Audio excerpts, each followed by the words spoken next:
Il n'avait pas l'air dangereux, il n'élevait pas la voix, ne faisait pas les 100 pas, ne regardait personne du regard, il était juste immobile, et parfois, dans un monde fait pour le bruit et le mouvement, l'immobilité peut sembler suspecte à la mauvaise personne. Raymond Carter se tenait tranquillement dans la file d'attente de la classe affaires à l'aéroport international de Dallas-Fort Worth, vêtu d'un pardessus gris anthracite et tenant un vieil exemplaire de poche usé de droit constitutionnel et bien commun, son dos effiloché, sa couverture décolorée par le temps et le toucher. Il ne faisait pas défiler son téléphone comme la plupart des voyageurs, ne faisait pas semblant d'envoyer des SMS ou de parcourir les réseaux sociaux. Au lieu de cela, il lisait attentivement, tournant soigneusement une page marquée à l'encre bleue un résumé annoté d'une récente décision de la Cour suprême, les yeux fixés, l'esprit ailleurs. Pour quiconque y prêtait attention, il ressemblait à un homme plongé dans ses pensées, occupé non pas avec le terminal qui l'entourait, mais avec les idées qui se déroulaient dans ses mains. Et pourtant, à ce moment précis, ce calme, cette immobilité, ce refus silencieux de s'occuper comme tout le monde, cela l'a marqué. Cela l'a fait se démarquer. Cela a fait de lui une cible. Il était un peu plus de 6h45 du matin. La salle d'embarquement de la porte des 19 bourdonnait déjà de la faible énergie du voyage matinal. Les passagers du vol de 8h du matin à destination de Denver arrivaient au compte-gouttes, les voyageurs d'affaires serrant des tasses de café, certains tapant rapidement sur des tablettes, d'autres discutant des récompenses de l'hôtel et des voitures de location. Les enfants étaient perdus dans leurs écrans, les agents de la TSA patrouillaient en binôme à pas mesurés. Et près de la grande fenêtre donnant sur le tarmac, Janice Whitmore, 62 ans, était assise en train de siroter un verre dans un grand gobelet en papier, ajustant soigneusement l'écharpe dorée enroulée autour de ses épaules, un regard d'inquiétude contenu ombrageant son visage. Janice observait Raymond depuis près de 10 minutes. Elle ne pouvait pas dire pourquoi elle ne pouvait pas s'arrêter. Peut-être que c'était sa façon de ne pas s'agiter comme les autres, de ne pas bouger nerveusement, de ne pas jeter des regards à gauche et à droite. Ou peut-être, se dit-elle, peut-être que c'était juste un pressentiment. Elle se pencha légèrement en avant, attirant l'attention de l'agent d'embarquement avec un geste qui exprimait une urgence silencieuse. « Excusez-moi, dit-elle d'une voix douce mais ferme, je pense que cet homme observe peut-être les gens, je ne sais pas, c'est juste étrange. Il n'a pas bougé, n'a pas dit un mot, et selon Manteau, ça me rend nerveux. » L'agent cligna des yeux, incertain de la manière de réagir. « Il fait juste la queue, madame. Il a passé la sécurité comme tout le monde. » Janice esquissa un mince sourire, crispé par la tension, mais ne recula pas. « Écoute, je vole beaucoup. J'ai déjà vu ce genre de comportement. Je ne dis pas qu'il est dangereux, je dis juste que quelque chose ne va pas. C'est tout ce qu'il a fallu. » Son ton, sa confiance, son âge, sa certitude, tout cela a suffi à déclencher le protocole. Un appel discret a été passé à l'unité de sécurité sur place. En moins de 2 minutes, 2 policiers en uniforme de l'aéroport se dirigeaient vers la porte des 19. L'un jeune et grand, l'autre plus âgé et large d'épaules. Aucun des deux ne savait qui était Raymond Carter et aucun des deux ne s'est arrêté pour demander. L'officier Kyle Brandt marchait avec une sorte d'autorité qui rendait les questions inutiles.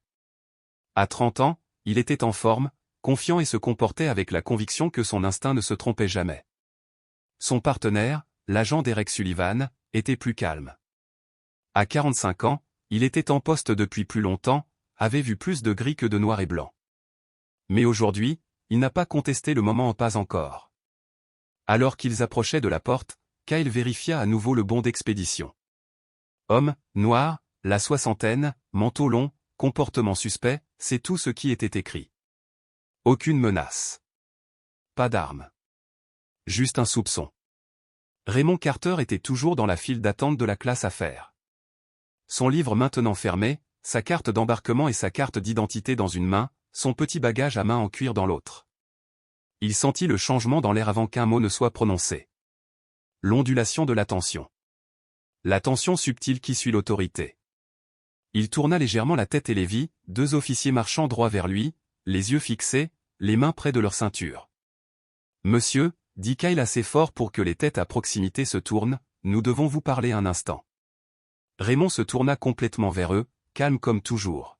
« Y a-t-il un problème ? » « Nous avons reçu un rapport, » répondit Kyle en s'approchant un peu plus près.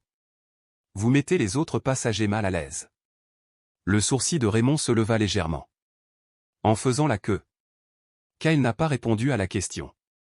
Nous allons devoir vérifier votre sac et vous parler en privé. Derek resta silencieux, observant l'expression de Raymond, la façon dont il n'élevait pas la voix, ne montrait pas de peur, ne bronchait pas. Vous êtes libre de poser des questions, dit Raymond d'un ton ferme. Mais j'apprécierais que vous me donniez d'abord vos noms et numéros de badge. Cette demande a changé l'air. Pas de façon spectaculaire, mais de façon notable. Les passagers ont tourné la tête. Une mère tirait doucement sa fille derrière elle. Quelqu'un a commencé à filmer avec un téléphone, faisant semblant de faire défiler. Kyle fronça les sourcils. Monsieur, ne rendons pas les choses plus difficiles que nécessaire. Raymond fit un léger signe de tête. Je suis d'accord, alors restons simples. Suis-je en état d'arrestation? Non, rétorqua Kyle. Mais votre coopération est attendue.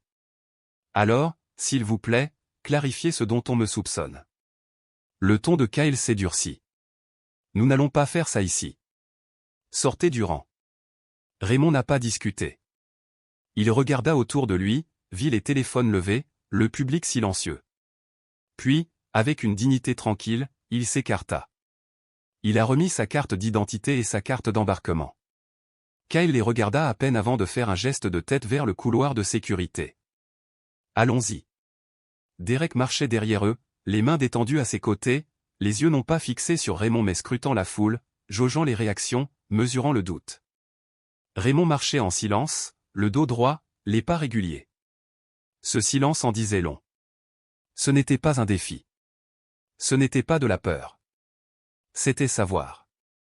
Il savait exactement ce que c'était. Même s'ils ne savaient pas qui il était. Ils avaient déjà pris leur décision. Derrière eux, l'agent de la porte s'agitait mal à l'aise mais ne disait rien. Janice resta assise, son écharpe soigneusement glissée sous son menton, les yeux rivés sur le sol. Les roues avaient été mises en mouvement.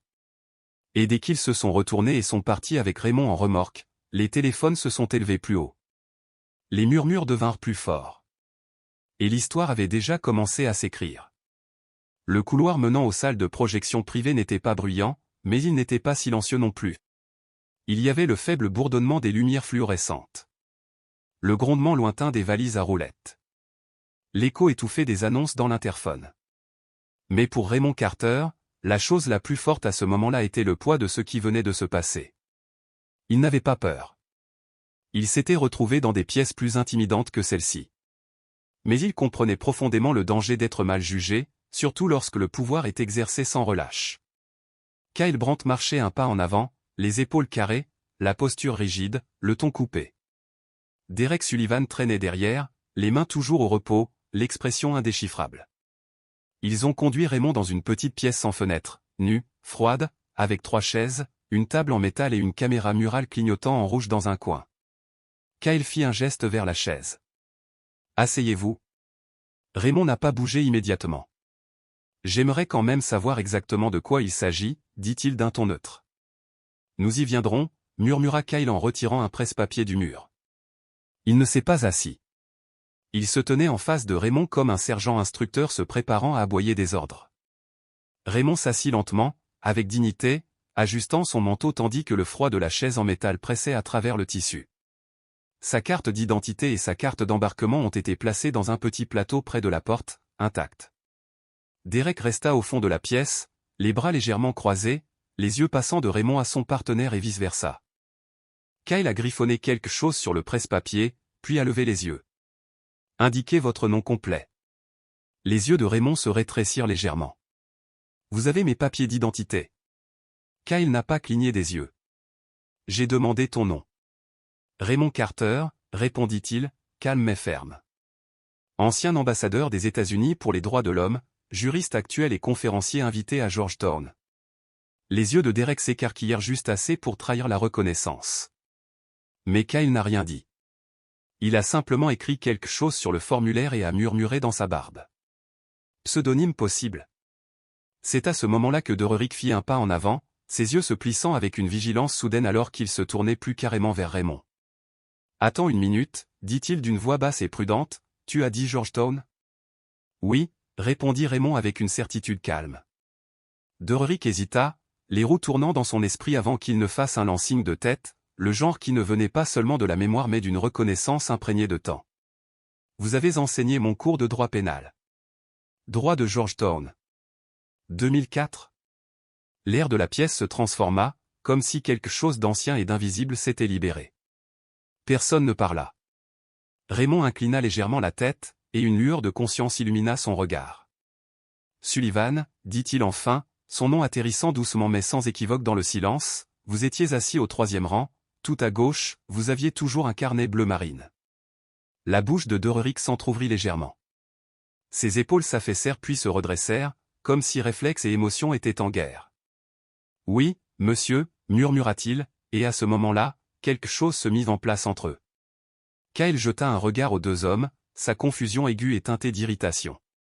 Vous vous connaissez tous les deux, demanda-t-il, les yeux plissés avec suspicion. Dererik se tourna vers son partenaire, la voix maintenant stable, inébranlable. Il dit la vérité. Cet homme est bien celui qu'il prétend être. Kyle se moqua, peu convaincu. Nous allons vérifier nous-mêmes. En attendant, il est détenu pour interrogatoire. Pour quelle raison, demanda Dererik, plus fermement cette fois. Soupçon. Sur quoi exactement, demanda Dererik, la voix s'élevant non pas par colère, mais par incrédulité. Personne ne l'a fouillé, personne ne lui a demandé son nom avant que vous ne l'arrêtiez. La mâchoire de Kyle se serra fermement. Nous donnons suite à un rapport. De qui, demanda Dererik. Un passager nerveux qui n'aimait pas la façon dont il faisait la queue. Kyle n'a pas répondu directement, mais son silence était révélateur. Dererik, dit-il doucement, c'est mal. Mais Kyle s'était déjà détourné, marmonnant en attrapant son téléphone. Je vais l'appeler. Toujours assis, Raymond joignit les mains et parla doucement. Vous n'avez rien demandé, agent Brandt. Vous avez supposé. Et cette supposition va vous coûter plus cher que vous ne le pensez. Le silence qui suivit ne fut pas seulement paisible, il était chargé, crépitant de quelque chose de plus profond, d'invisible mais d'indéniable. Quelqu'un dans cette pièce se souvenait de la vérité. Et elle n'allait pas rester enfouie bien longtemps. On frappa à la porte exactement 7 minutes plus tard. Brusquement. Fermement. Suivi d'un silence suffisamment long pour que Kyle lève les yeux, la tension se lisant sur son visage. Il ne dit rien. Il fixa simplement la porte comme si elle l'avait mis au défi de bouger. Dererik s'avança le premier. Il l'ouvrit à moitié, puis se figea, le souffle coupé. Le badge était indubitable. Agent spécial Rosalie. Division des droits civiques. Ministère de la Justice, dit la femme en brandissant une carte d'identité fédérale estampillée d'un sceau doré. Elle portait un long pardessus noir et affichait une expression qui ne laissait aucune place à l'absurdité. Je dois parler aux agents qui ont arrêté M. Raymond Carter. Immédiatement. Kyle se redressa, mais ne bougea pas. De quelle autorité? Rosa n'a pas cligné des yeux. Sur l'autorité du bureau du procureur général des États-Unis, qui a été informé il y a 15 minutes qu'un ancien ambassadeur et conseiller juridique fédéral avait été détenu à cet aéroport, sans motif, sans mandat et sans vérification d'identité appropriée. Elle est entrée dans la pièce sans demander. Sa présence remplissait l'air comme le tonnerre qui grondait juste avant un orage. Lequel d'entre vous a initié la détention? Kyle redressa les épaules, les mains serrées à ses côtés. Oui. On nous a signalé un comportement suspect. D'un civil, demanda Rosa, un sourcil levé. Oui. Et comment avez-vous vérifié cette affirmation? Kyle hésita. Il était conforme au protocole d'enquêter. Rosa se tourna vers Dererik. Est-ce que l'un d'entre vous a vérifié l'identité de M. Carter? Dererik s'éclaircit la gorge, la chaleur de la honte montant derrière ses oreilles. Pas encore, madame. Je l'ai reconnu il y a quelques minutes. C'était l'un de mes professeurs à la faculté de droit de Georgetown. Et avez-vous partagé cette information avec votre partenaire? Dererik hocha lentement la tête. Oui. Et pourtant, continua Rosa, se tournant maintenant vers Kyle, cet homme est toujours assis, détenu dans une pièce fermée à clé sans aucune raison confirmée de le soupçonner, et sans explication valable. Kyle ouvrit la bouche, mais aucun mot ne sortit. Raymond resta silencieux du début à la fin, les mains jointes, le regard impassible. Il avait déjà vu des scènes pareilles se dérouler, mais jamais avec lui-même au centre. Il observa Rosa avec une sorte de gratitude. Elle ne cria pas. Elle n'accusa pas. Elle laissa simplement les faits faire ce qu'ils font toujours, parler. Elle s'est dirigée vers un petit plateau métallique, a pris sa carte d'embarquement et sa carte d'identité, et les a scannés dans un terminal fédéral portable. L'appareil a émis un bip. Raymond Ellis Carter, l'UL à voix haute, ancien ambassadeur des États-Unis aux droits de l'homme, conseiller juridique actif auprès de la Commission fédérale de surveillance des libertés civiles. Autorisé à voyager au niveau fédéral, document diplomatique enregistré depuis moins de 48 heures. Elle a tourné l'écran vers Kyle. Souhaitez-vous expliquer cela au bureau des affaires juridiques? Le visage de Kyle vidé de sa couleur. Nous ne savions pas. Non, interrompit Rosa d'un ton sec et froid. Tu n'as rien demandé. Et c'est bien là le problème. La salle retomba dans un silence glacial. Pas gênant, mais apaisant. Dererik baissa les yeux, honteux. Kyle resta figé, entre défi et défaite. Puis Rosa se tourna vers Raymond, sa voix plus douce maintenant. Monsieur Carter, êtes-vous blessé? Avez-vous besoin de soins médicaux? Je ne le suis pas, répondit Raymond d'un ton neutre, mais j'attends un rapport d'incident complet, les noms de chaque agent impliqué et une documentation écrite de ma détention, y compris les horodatages. Rosa hocha la tête sans hésitation. Absolument. Et ils vous seront fournis avant votre départ. Vous êtes libre de partir immédiatement.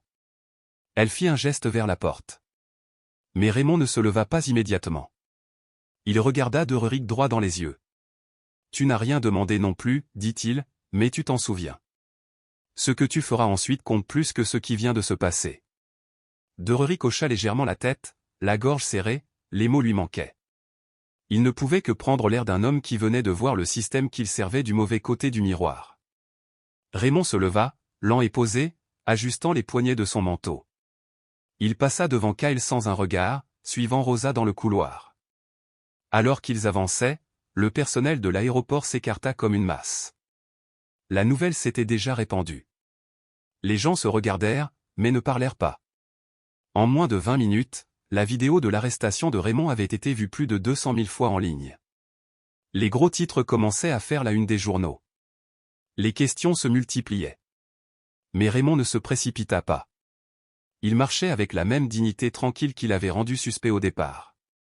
Il n'avait pas besoin de s'expliquer. Le monde s'en chargerait désormais.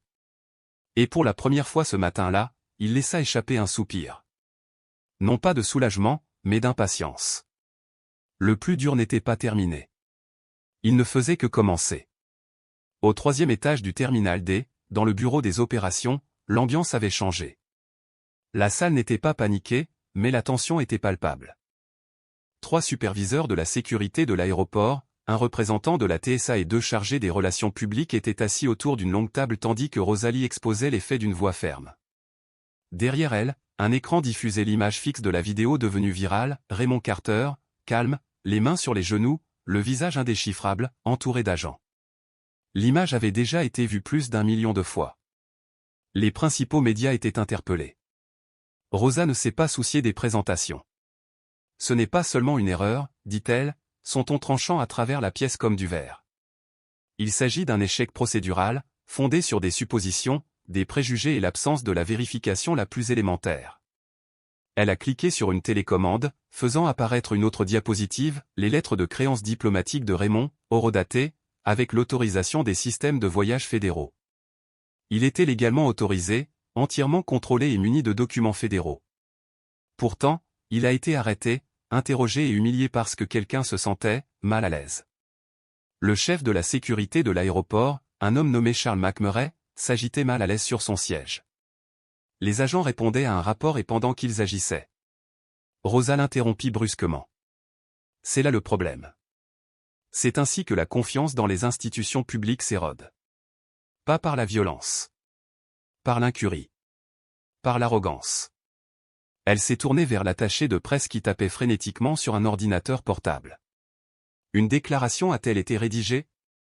Oui, répondit rapidement la femme, mais le service juridique veut d'abord l'examiner. Ils auront 10 minutes, a déclaré Rosa, parce que si vous êtes prêt ou non, le public le sait déjà. En bas, l'agent Kyle Brandt avait déjà été placé en congé administratif immédiat dans l'attente d'une enquête interne. Il était assis seul dans une salle de conférence, les yeux rivés sur la photo virale imprimée sur une feuille de papier, les mains immobiles, le regard rivé sur l'image comme s'il souhaitait la voir disparaître. Derek Sullivan, quant à lui, avait volontairement soumis une déclaration écrite, reconnaissant son incapacité à intervenir plus tôt. Il n'était pas suspendu, mais il n'était pas non plus tiré d'affaire. Il le savait. Il le sentait au creux de l'estomac, comme une pierre s'appuyant sur quelque chose d'essentiel. Juste à l'extérieur, près des places assises de la porte des 19, Janice Whitmore était assise, figée. Son foulard, autrefois soigneusement noué, pendait maintenant librement autour de son cou, se défaisant comme la certitude qu'elle avait autrefois. Son téléphone vibrait toutes les quelques secondes, chaque vibration étant une vague de gros titres qui affluaient, plus fort et plus accablant à chaque nouvelle. Elle ne s'attendait pas à cela. Elle ne savait pas qui il était. Elle n'aurait pas cru que cela irait aussi loin. Autour d'elle, les passagers chuchotaient, certains la pointant clairement du doigt. Ses joues brûlaient. Elle attrapa son sac, instinctivement, mais s'arrêta, car au fond d'elle-même, elle comprenait déjà que cela ne passerait pas ni maintenant, ni jamais. Et à cet instant, elle comprit. Un murmure discret avait déclenché quelque chose qu'elle ne pourrait jamais effacer. 3 jours plus tard, Raymond Carter comparaissait devant une commission spéciale de surveillance à Washington, D.C., dans une salle d'audience solennelle, lambrissée de chaînes foncées et ornée de microphones. Le panel comprenait des législateurs, des responsables fédéraux des transports, des avocats spécialisés dans les droits civiques et 2 représentants du département de la sécurité intérieure. Les caméras tournaient. Les équipes de presse se tenaient le long du mur du fond, leurs objectifs braqués vers l'avant. L'audience n'était pas seulement une question de procédure. Elle était devenue symbolique. Ce qui s'était passé à la porte des 19 n'était pas l'affaire d'un seul homme. Il s'agissait du système qui avait permis que cela se produise. Raymond ne s'habillait pas pour faire du théâtre. Il portait un simple costume bleu marine et une cravate grise, le genre de tenue qu'il avait déjà porté des centaines de fois lors de présentations devant le congrès ou de conférences juridiques. Mais cette fois, c'était différent. Il ne s'agissait ni de théorie ni de législation. C'était personnel. Il parlait clairement, lentement, sans colère, mais avec une conviction indéniable. Ce qui m'est arrivé, commença Raymond, n'était pas une erreur ponctuelle.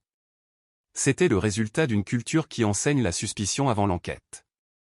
Une culture où le silence, l'immobilité et la couleur de peau suffisent à déclencher une escalade. La pièce était calme. « Je n'ai pas été arrêté pour ce que j'ai fait », a-t-il déclaré. « J'ai été arrêté à cause de ce que quelqu'un craignait que je fasse. Et personne, ni les agents, ni les superviseurs ne m'a posé la moindre question sur mon identité, car le système ne l'exigeait pas. » Il se pencha légèrement en avant, sa voix était ferme. C'est ce qui doit changer. Il a ensuite présenté une proposition qu'il avait discrètement commencé à rédiger dans les heures qui ont suivi sa libération, ce qu'il a appelé le Federal Traveler Civil Review Board, un organisme indépendant chargé de surveiller, d'examiner et de signaler les plaintes déposées au sein des systèmes de transport et de voyage, y compris les aéroports, les gares et les terminaux de bus fédéraux.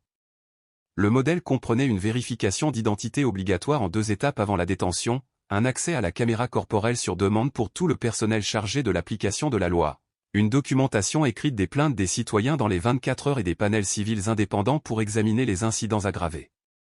Il ne s'agit pas seulement de protéger des gens comme moi, a déclaré Raymond.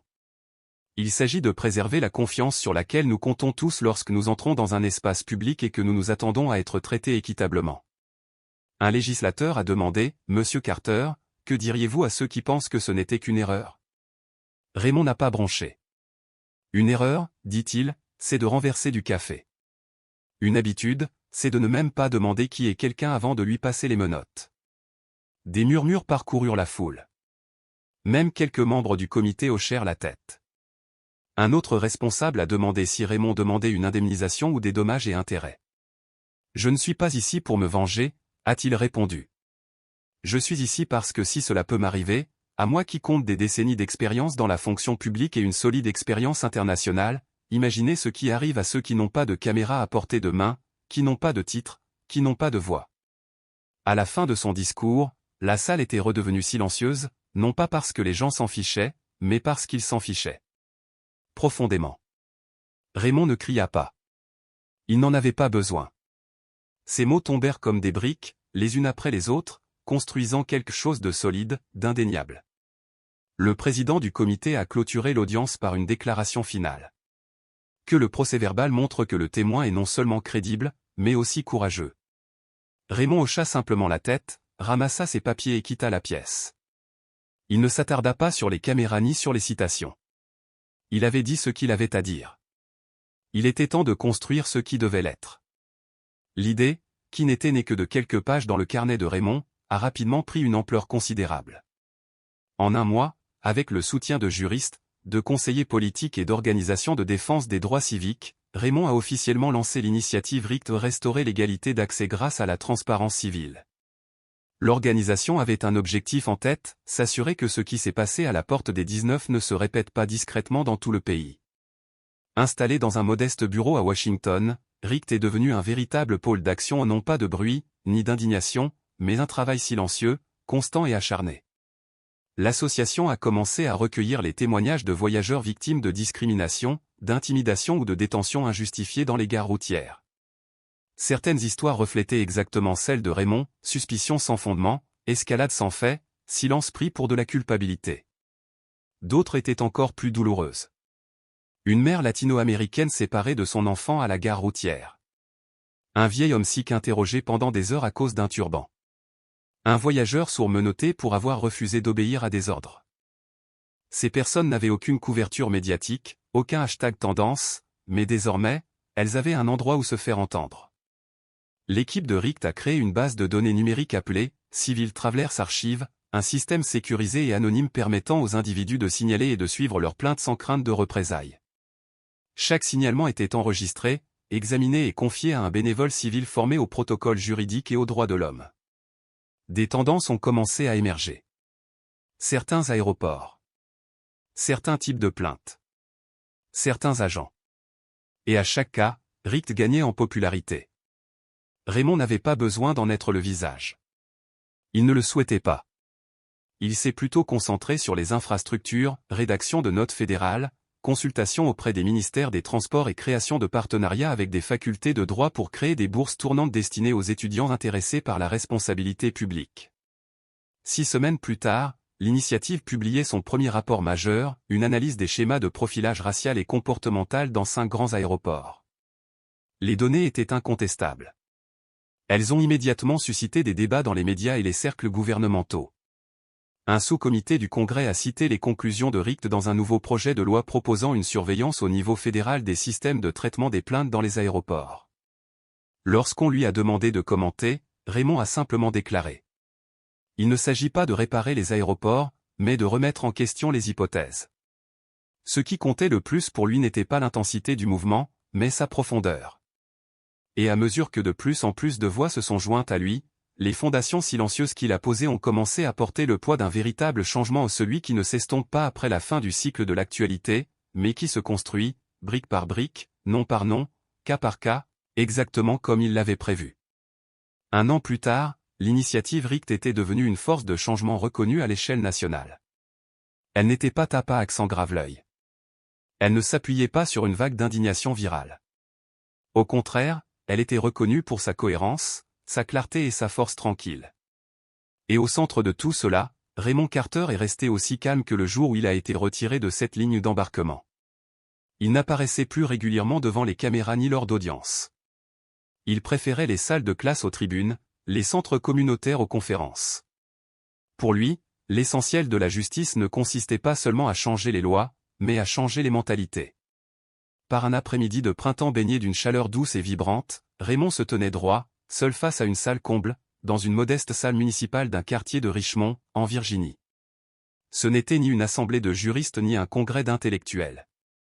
Non, dans cette salle résonnaient les silences et les attentes de ceux qu'on n'entend jamais, des chauffeurs de bus fatigués par les horaires brisés, des employés d'aéroports au regard encore traversé par les fils de sécurité, des contrôleurs de train, des lycéens curieux, des vétérans usés par les souvenirs en somme, des gens ordinaires, mais profondément ancrés dans ces systèmes que RICT s'efforçait, humblement mais résolument, de réformer. Derrière lui, tendue à hauteur d'épaule comme une promesse, une grande banderole blanche portée en lettres sobres, la justice commence par la façon dont nous traitons les étrangers. Une phrase simple, presque silencieuse dans sa justesse, mais chargée de sens pour ceux qui, chaque jour, marchaient à contre-courant du regard des autres. Raymond ne prononça pas un discours. Il ne brandit ni manifeste, ni plaidoirie, ni statistique. Il livra une histoire. Pas celle des menottes froides, ni celle des agents trop zélés, ni même celle des articles en une des journaux. Non. Il raconta ce qu'on ressent quand on cesse d'exister dans les yeux des autres. Ce que c'est d'être réduit à un corps suspect, à une silhouette que la peur collective fige, à un silence que personne ne cherche à comprendre. Il leur parla de cette journée où il n'avait pas crié. Pas parce qu'il ignorait quoi dire. Mais parce qu'il voulait, profondément, que ce soit le système qui parle en premier. Et il l'a fait. Oh, il l'a fait. Oh. Fort. Brutalement clair. Il s'interrompit un moment, balaya la salle du regard, puis prononça une phrase qui allait, plus tard, être imprimée sur des affiches, citée dans des manuels de droit, étudiée dans des formations civiques à travers tout le pays. La justice ne commence pas dans les salles d'audience. Elle commence lorsque nous refusons de détourner le regard. Un silence épais s'abattit, comme une couverture d'émotion. Puis, doucement, les applaudissements s'élevèrent. Pas tonitruants. Pas théâtraux. Mais sincères. De ceux qui ne s'éteignent pas avec le bruit, mais qui résonnent longtemps dans les consciences. À la sortie du hall, une jeune femme s'approcha de lui, les yeux embués de larmes. Elle venait tout juste d'obtenir son diplôme de droit. Son père, un immigré somalien, avait été arrêté à tort dans les toilettes d'un aéroport. Un simple malentendu, disait-on. Parce qu'il semblait perdu. Depuis ce jour-là, elle ne l'avait plus jamais retrouvé tel qu'il avait été. Merci, murmura-t-elle, d'une voix brisée par les souvenirs. Raymond lui serra la main, avec cette gravité tendre que seul le vécu sait offrir. Ne me remerciez pas, répondit-il, construisez sur cette base. Et c'est peut-être cela, au fond, l'héritage véritable de Raymond, non pas l'incident, ni l'écho médiatique qu'il avait provoqué, mais les graines qu'il avait semées. Les personnes qui ont poursuivi le combat. Les avocats bénévoles qui ont donné leurs heures et leurs nuits. Les étudiants qui ont enquêté, recoupé, dénoncé. Les policiers qui ont choisi de se réinventer. Et surtout, les citoyens ordinaires qui ont décidé, un jour, de ne plus détourner les yeux. Ce qui avait débuté comme un instant d'injustice dans un terminal anonyme était devenu un modèle. Un modèle non pas enraciné dans la colère ou dans la vengeance, mais dans une responsabilité partagée, dans la capacité de chacun à porter un bout de vérité. Et dans ce silence qui, jadis, l'avait figé dans la peur, Raymond Carter avait appris au monde à écouter. Jamais il n'avait voulu devenir un symbole. Son désir était simple, voyager, enseigner, vivre dans la dignité discrète à laquelle chaque être humain devrait avoir droit. Mais lorsque cette dignité fut bafouée, il n'a pas répondu par la rage. Il a réagi par la rigueur. Par la vérité. Et avec cette conviction inébranlable que le véritable changement naît du courage le plus humble, celui de rester debout dans la tempête, même sans cri. Cette histoire nous rappelle une vérité essentielle, les préjugés ne se manifestent pas toujours dans les cris ou les insultes.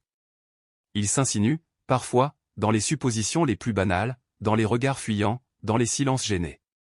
Et c'est justement là qu'il faut les démasquer, les défier. Dans un monde qui se précipite à juger, mais s'arrête rarement pour comprendre, le parcours de Raymond nous enseigne autre chose, le pouvoir de ralentir, d'écouter, de tendre la main, et de bâtir, pierre après pierre, quelque chose de durable à partir des ruines de ce que d'autres ont voulu détruire. Car chacun d'entre nous a un rôle à jouer. Que ce soit en prenant la parole, en signalant une injustice, ou simplement en refusant de détourner le regard lorsque quelqu'un, en face de nous, est traité avec indifférence ou mépris. Si cette histoire vous a ému, bouleversé, ou ne serait-ce qu'un instant fait réfléchir, alors ne vous arrêtez pas là. Parce que la justice ne tombe pas du ciel. Elle se construit. Chaque jour. Avec nous tous.